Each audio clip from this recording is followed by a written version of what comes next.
अंबाहेड़ा में यहाँ पेच एरिया स्थित कांग्रेस कार्यालय में 78वां आजादी का महापर्व हर्षोल्लास से मनाया गया। स्वतंत्रता दिवस पर गुरुवार प्रातः 8:30 बजे पूर्व सहकारिता मंत्री उदयलाल आंजना ने बड़ी संख्या में उपस्थित कांग्रेसजनों एवं गणमान्य नागरिकों की मौजूदगी में महापुरुषों, स्वतंत्रता सेनानियों एवं भारत माता की तस्वीर पर माल्यार्पण कर एवं स्मरण कर ध्वजारोहण किया। ध्वजारोहण के पश्चात महापुरुषों और स्वतंत्रता सेनानियों की शहादत को याद करते हुए आंजना ने अपने उद्बोधन में कहा कि स्वतंत्रता सेनानियों के बलिदान का ही परिणाम था कि हमारा देश आजाद हुआ। शहीद हुए देश के वीर सपूतों ने देश की आजादी की खातिर हंसते हंसते अपने प्राण न्यौछावर कर दिए। कई माताओं के सुपुत्र, कई बहनों के भाई एवं कई पत्नियों के सुहागों को खोने के बाद हमें यह आजादी प्राप्त हुई है। शहीदों के इस बलिदान को पूरे देश को हमेशा याद रखना चाहिए और आजादी के महत्व को समझना चाहिए। करीब 200 वर्षों तक अंग्रेजों के शासनकाल के दौरान उनकी गुलामी, जुल्मों और अत्याचारों से समस्त देशवासी त्रस्त थे। प्रत्येक भारतवासी देश को आजाद देखना चाहता था। देश के वीर सपूतों ने अंग्रेजों के विशाल शक्तिशाली शासन से लोहा लिया और अपने साहस के दम पर लगातार कई वर्षों तक लड़ाई लड़कर भारत को अंग्रेजी अत्याचारी शासन से मुक्ति दिलाई। परंतु इस आजादी के पीछे हजारों स्वतंत्रता सेनानियों ने अपनी जान गंवा दी। पूरा देश ऐसे शहीदों के बलिदान के आगे नतमस्तक है। आंजना ने कहा कि निसंदेह आजादी का यह राष्ट्रीय महापर्व आपसी भाईचारा और राष्ट्रीय एकता व सौहार्द का प्रतीक है। यह महापर्व पूरे देश को एक सूत्र में बांधे रखता है। ध्वजारोहण के साथ ही पूर्व मंत्री आंजना एवं उपस्थित कांग्रेसजनों ने राष्ट्रगान गाया एवं भारत माता की जय, जश्न आजादी जिंदाबाद के गगनभेदी नारे लगाए। कार्यक्रम समाप्ति के पश्चात मिठाई वितरित की गई। उपाध्यक्ष जी, ब्लॉक कांग्रेस कमेटी के अध्यक्ष, नगर कांग्रेस कमेटी के अध्यक्ष, सभी पार्षदगण, उपस्थित सभी कांग्रेस के वरिष्ठ साथियों और युवा साथियों, प्रतिवर्षानुसार आज भी 15 अगस्त को हम हमारे स्वतंत्रता दिवस के रूप में मनाने के लिए एकत्रित हुए हैं और आप लोग इस दिन और 26 जनवरी को कभी भी नहीं छूटते और बराबर समय पर आकर के हमारे इस राष्ट्रीय कार्यक्रम राष्ट्रीय पर्व की शोभा बढ़ाते हैं। इसलिए आपका बहुत बहुत आभार और धन्यवाद। देश की आजादी के लिए कांग्रेस ने बहुत लंबी लड़ाई लड़ी। कितने ही लोग शहीद हुए, कितनी बहनों की, माताओं की कोख उजड़ गई, बहनों के सुहाग उजड़ गए। जेल की यातनाएं ऐसे ही जब जाके देश आजाद हुआ और आज 1947 से हम 2024 में पहुंच गए हैं। 77वां स्वतंत्रता दिवस मना रहे हैं। इन 76 सालों में जो कुछ देख लो मेरा आप सब उसके चश्मदीद गवाह है। ये लोकतंत्र कांग्रेस ही लाई थी और पूरे विश्व के समस्त संविधानों का अध्ययन करने के बाद जो बढ़िया से बढ़िया संविधान था वो हमारे हिंदुस्तान में लागू हुआ और आज उसी के तरफ हमारा पूरा देश चल रहा है।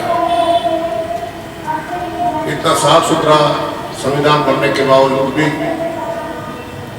हर बात के दो तरफ निकाल करके जिस प्रकार का वातावरण देश में बना हुआ है उससे आप कोई अनभिज्ञ नहीं है। आप जागरूक पार्टी के कार्यकर्ता तो हैं, लेकिन जागरूक नागरिक भी हैं। इसलिए जो गतिविधियां चल रही हैं उन सबको बारीक से अध्ययन करें और जनता को आगाह करते रहें। देश की आजादी के लिए सभी धर्मों ने एक साथ लड़ाई लड़ी, जब जाकर के देश आजाद हुआ। अंग्रेज तो फूट का फायदा उठाना चाहते थे, डिवाइड एंड रूल का उनका सिद्धांत था।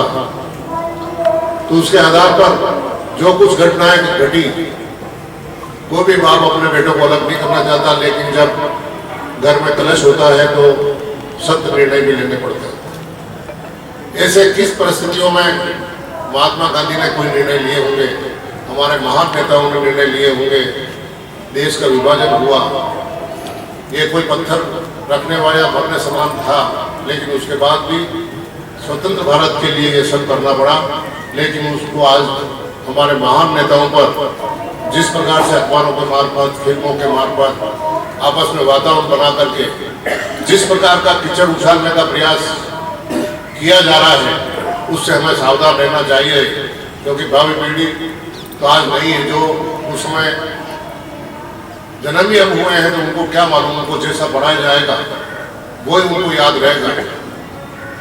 हमें तो जब पढ़ते थे, जब देश आज़ाद हुआ, हम तो आज इस साल में तो देश की आज़ादी के बाद जन्म लिया है, लेकिन उस समय आज़ाद होते जो 30-35 साल तक जो वातावरण चला, हमें दे दी आज़ादी खड़क बिना ढाल, जिस प्रकार की कविताएं पढ़ाई जाती थी, वैसा वातावरण आज पाठ्यक्रम में नहीं है। इस कारण से आज तो जो कुछ हो रहा है केवल एक आदमी कर रहा है। शायद देश भी आज़ाद अभी इन 5-10 सालों में हुआ हो, ऐसा महसूस भी कराया जा रहा है। इसलिए इन सब शक्तियों का सामना जब उस समय विदेशी शक्तियों से कर लिए, तो लोकतंत्र में भी हमें संघर्ष करना पड़ेगा। और जैसे इस दिन आप आकर उपस्थित होते हैं, वैसा अगर सरकारें कोई अन्याय करे तो उस समय भी हमको सबको एकजुट रहना चाहिए। निसंदेह बुजुर्गों के पास, सीनियर आदमियों के पास लंबा अनुभव है, राजनीतिक अनुभव है, काम का अनुभव है और युवाओं में जोश हो। तो यहाँ के जितने भी युवा साथी अभी एकत्रित हुए हैं, उनसे मेरा यही निवेदन कि अपने संगठन को मजबूत करें। हमें जरूर समझे तो बुलावे, लेकिन बात और अपने हाथ में लेकर पूरी ताकत के साथ जो जनता के साथ अन्याय होता है उसके लिए खड़ा रहना है। यह कोई अंग्रेजी हुकूमत जैसी सरकारें नहीं है। लोकतंत्र में जनता की समस्या के लिए आंदोलन करना अपना दायित्व है, उस दायित्व को समझे। अगर आप राजनीतिक दल में काम कर रहे हैं तो अगर जब राजनीति में आप काम कर रहे हैं, कांग्रेस के सिपाही हैं, तो जनता की सेवा भी करना चाहिए। फल मिलेगा या नहीं मिलेगा ये बात की बात है, लेकिन संघर्ष करेंगे तो निसंदेह जनता कहेगी कि हाँ, कांग्रेस ने देश की आज़ादी के लिए भी लड़ी और आज कोई सरकार अन्याय कर रही है तो आज भी कांग्रेस के सिपाही हमारी सेवा के लिए खड़े हैं। इस प्रकार का वातावरण आज के दिन कसम खा के जावे और ये बनावे, जब भी हम हमारी आज़ादी को अक्षुण्ण भी रख सकेंगे और आज़ादी के सही मायने में लोगों को क्या फायदे होते हैं वो हम दे भी पाएंगे। इसलिए आपको कोई विशेष लंबा चौड़ा भाषण देने की आवश्यकता नहीं है। मैंने पहले भी कहा, आप काफ़ी लंबे अनुभव रखने वाले और सक्रिय राजनीतिक हैं, इसीलिए दोनों दिन आप समय निकाल के आते हैं।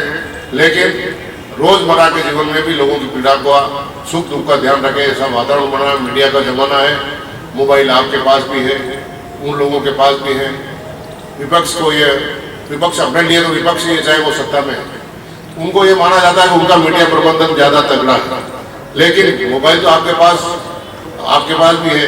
मीडिया प्रबंधन जैसा करना, जैसे युवाओं के हाथ में कमान है, करके ज़्यादा से ज़्यादा मीडिया के मार्फत भी आप जनता में इन सरकारों का पर्दाफाश करें, जब भी जाकर के हमारा इस प्रकार से स्वतंत्रता दिवस मनाना सार्थक होगा।